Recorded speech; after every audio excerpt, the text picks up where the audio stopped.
ஜெர்மனியில் இருக்கீங்க, கிட்ஸோட அதிகமாக ட்ரெயினில் ட்ராவல் பண்ணுவீங்க அப்படின்னா இந்த வீடியோவை பாருங்கள், கண்டிப்பாக யூஸ்ஃபுல்லாக இருக்கும். இப்போ நீங்கள் ஐசி ட்ரெயினில் வந்து ட்ராவல் பண்ணுறீங்க அப்படின்னா வந்து நீங்கள் ஒரு ஃபேமிலியாக ப்ரைவேட்டாக போகணும்னு நினைக்கிறீங்க அப்படிங்கிறப்போ ஒரு ரூமையே வந்து நீங்கள் ரிசர்வ் பண்ணிக்கலாம். மெயின் திங் என்ன அப்படின்னா வந்து கிட்ஸ் இருக்கவங்களுக்கு தான் வந்து இந்த ரூமே வந்து கிடைக்கும். அண்ட் நீங்கள் டிக்கெட் வந்து புக் பண்ணுறப்போ வந்து கிட்ஸ் இருக்கவங்களுக்கு தான் அந்த ஆப்ஷனே வந்து எனேபிள் ஆகும். இந்த மாதிரி ரூம் கிடைச்சிது அப்படின்னா பிரஸ்ட் ஃபீடிங் மதர்ஸ்க்கு வந்து ரொம்பவே யூஸ்ஃபுல்லாக இருக்கும். ஸோ ஒன் ஃபேமிலியிலே வந்து ஒரு 2 to 3 கிட்ஸ் வந்து ஒன்றா ட்ராவல் பண்ணுறாங்க அப்படிங்கிறப்போ காமனான பிளேஸில் இருக்கப்போ ரொம்ப சத்தம் வரும். ஸோ விளையாடுறப்போ அப்படிங்கிறப்பெல்லாம் வந்து இந்த மாதிரி ஒரு க்ளோஸ்டு ரூம் கிடைக்கிது அப்படின்னா கண்டிப்பாக அவங்களுக்கு இந்த ரூம்லாம் வந்து யூஸ்ஃபுல்லாகவே இருக்கும். ஸோ இந்த ரூம்குள்ளேயே வந்து பார்த்திங்கன்னா டயப்பர் சேஞ்சிங் டேபிள்ஸ் வச்சுருப்பாங்க. அண்ட் வந்து குழந்தைங்க விளையாடுறதுக்கு சின்ன சின்ன டாய்ஸ் மாதிரிலாம் இருக்கும்.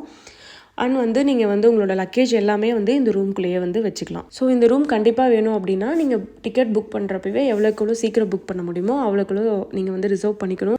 பிகாஸ் அந்த ரூம்ஸ்லாம் வந்து ரொம்பவே கம்மியாக தான் இருக்கும். சம்டைம்ஸில் வந்து நீங்கள் ரிசர்வ் பண்ணாமல் போகிறீங்க, ஆனால் அந்த ரூம் வந்து எம்டியாக இருக்குது, யாருமே வந்து ரிசர்வ் பண்ணாமல் இருக்காங்க அப்படிங்கிறப்ப வந்து நீங்கள் அந்த ரூம் வந்து யூஸ் பண்ணிக்கலாம். வித் கிட்ஸோடு இருக்கீங்க அப்படிங்கிறப்போ அந்த ரூம் நீங்கள் யூஸ் பண்ணிக்கலாம். நீங்கள் எதுவுமே அமௌண்ட் வந்து பே பண்ண தேவையில்லை. ஸோ இந்த இன்ஃபர்மேஷன் உங்கள் எல்லாத்துக்குமே தெரியும். ஜெர்மனியில் ஐசி ட்ரெயினில் கிட்ஸோடு ட்ராவல் பண்ணுறோம் அப்படின்னா வந்து டிக்கெட் செக்கர் வரப்போ குழந்தைங்களுக்கு வந்து இந்த மாதிரி ஒரு கூப்பன் கொடுப்பாங்க. அந்த கூப்பனை ஃபில் பண்ணி நம்ம கேன்டீனில் கொடுத்தோம் அப்படின்னா குழந்தைங்களுக்கு பிடிச்ச டாய்ஸ் வந்து கொடுப்பாங்க. அண்ட் சம்டைம்ஸ் வந்து புக்ஸ் அண்ட் சாக்லேட்ஸுமே வந்து கொடுப்பாங்க. அண்ட் இந்த இன்ஃபர்மேஷன் வந்து தெரியாதவங்க இதை யூஸ் பண்ணிக்கோங்க. அண்ட் உங்கள் ஃப்ரெண்ட்ஸ் யாராவது ஜெர்மனியில் இருக்காங்க அப்படின்னா அவங்களுக்கு இந்த வீடியோவை ஷேர் பண்ணுங்கள்.